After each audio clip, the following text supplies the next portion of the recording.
Assalamualaikum warahmatullahi ta'ala wabarakatuh. Ahlan wa sahlan wa marhaban, sahabat Quran dimanapun berada, Bapak Ibu sekalian yang dimuliakan Allah, adik-adik. InsyaAllah pada kesempatan kali ini kita akan lanjutkan kembali belajar tajwid Quran pada surah Al-Baqarah.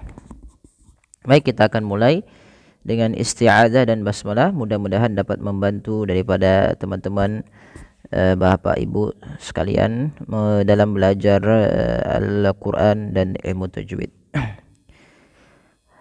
A'udzu billahi minasy syaithanir rajim. Wa man adlamu mimman mana'a masajidallahi an yudhkara fiha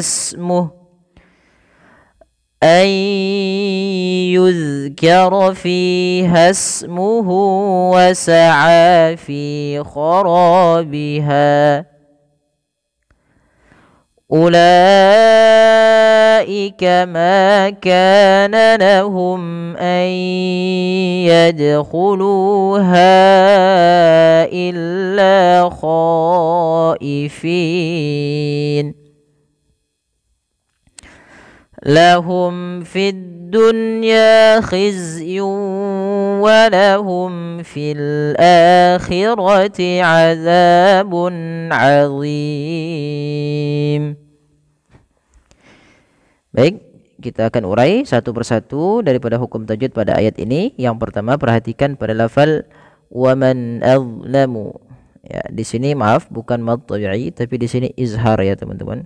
Ini kami salah memberikan tandanya, yaitu kita namakan di sini hukum tajwidnya berupa bacaan izhar halqi, yaitu dengan memperjelas bacaan suara nunnya, diperjelas dengan baik.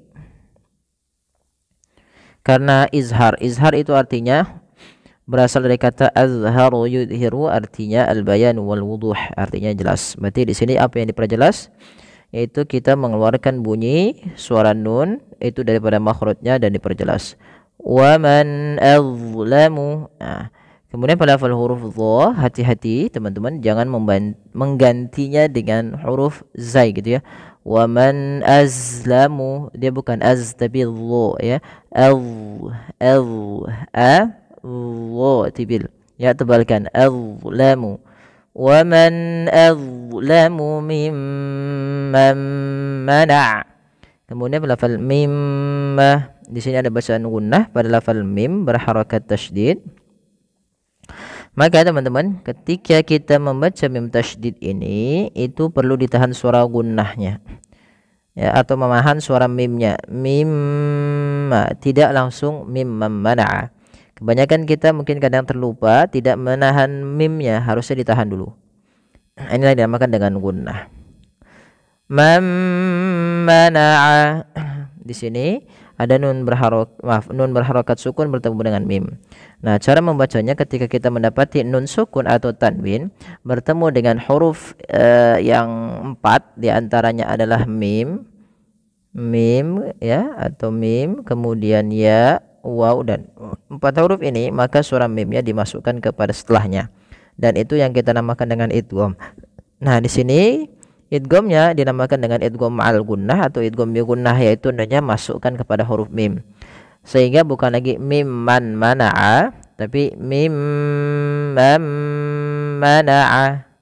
Kami ulangi, mimman mana'a, sama ditahan dalam lafal mimnya, menahan juga dengan bunyi nya sepanjang 2 harokat. Kemudian masajidallahi, ada sin berharokat fathah bertemu dengan alif, maka di sini mad tabi'i panjangkan 2 harokat. Kemudian lafal Allah, ini enggak ada bacaan gunnah ya teman-teman, ini salah ya. Masajidallahi, di sini tebalkan huruf Allahnya.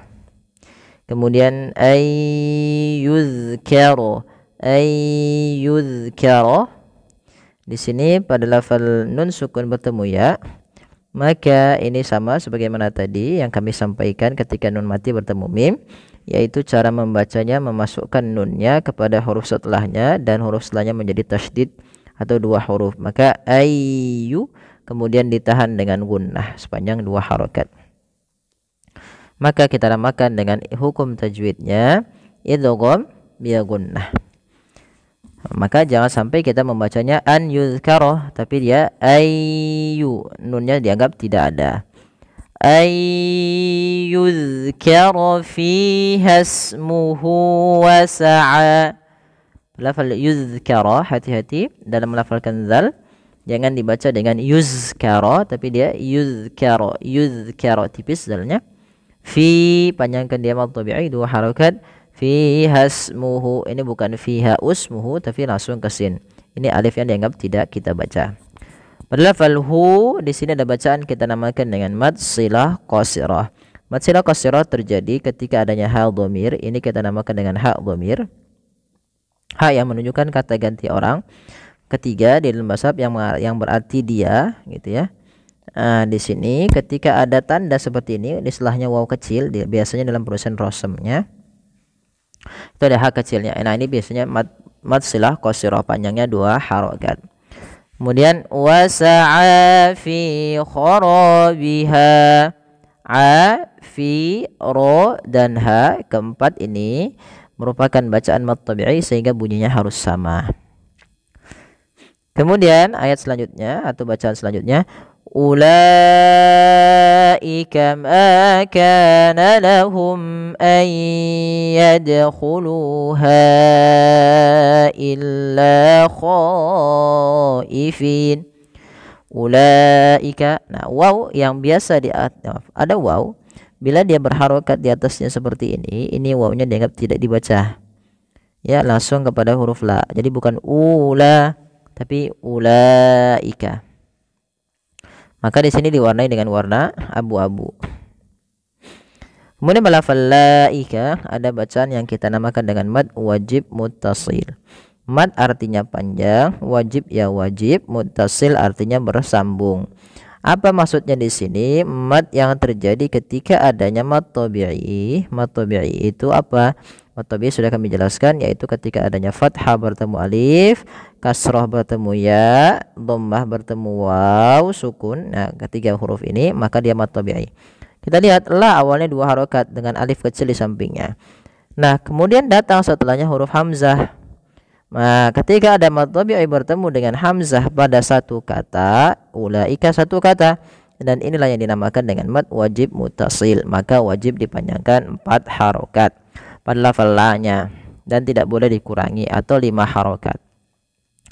Ulaika, seperti itu. Kita lanjutkan lagi. Ulaika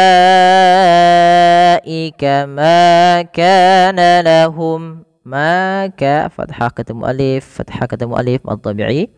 Lahum, di sini ada mim mati bertemu hamzah. Nah, ini kita hukumi dengan bacaan mim mati, ya, mim mati. Bacaan mim mati ada 3, salah satunya di sini kalau dia bertemu dengan huruf hamzah maka dinamakan dengan izhar syafawi.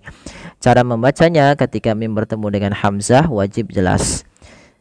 Kemudian pelafal ayyadkhulu sama, ada nun sukun bertemu dengan huruf ya, maka cara membacanya sebagaimana ayyuzkara, yaitu masukkan nunnya kepada huruf ya dan bunyi nunnya hilang, kemudian terdengar hanya bunyi iya-nya saja dan ditahan sepanjang 2 harakat.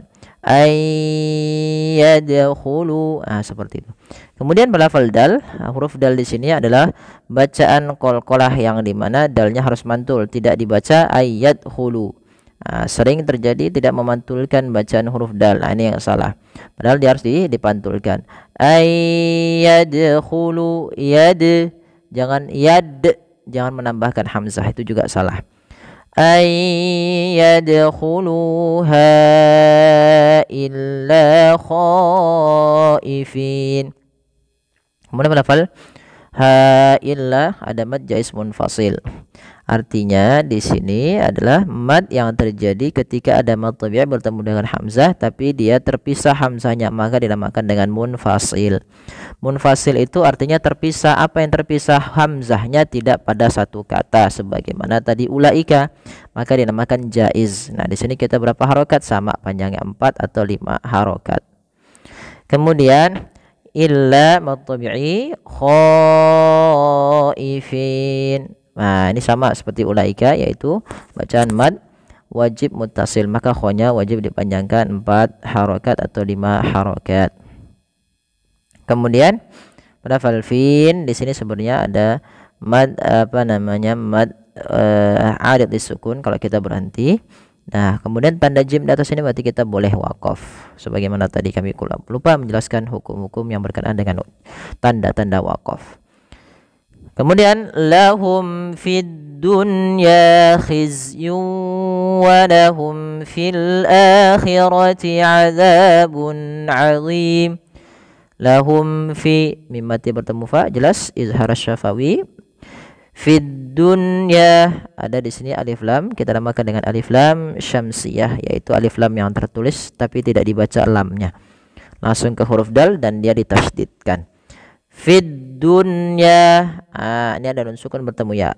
Pada dasarnya ketika nun sukun bertemu dengan ya itu harus diidghamkan, tapi karena di sini dalam satu kata maka tidak diidghamkan, dan kita hukumi dengan apa? Dengan izhar mutlak. Maka dijelaskan, dijelas dengan baca jelas fid dunya, tidak dibaca fid dunya tapi fid dunya.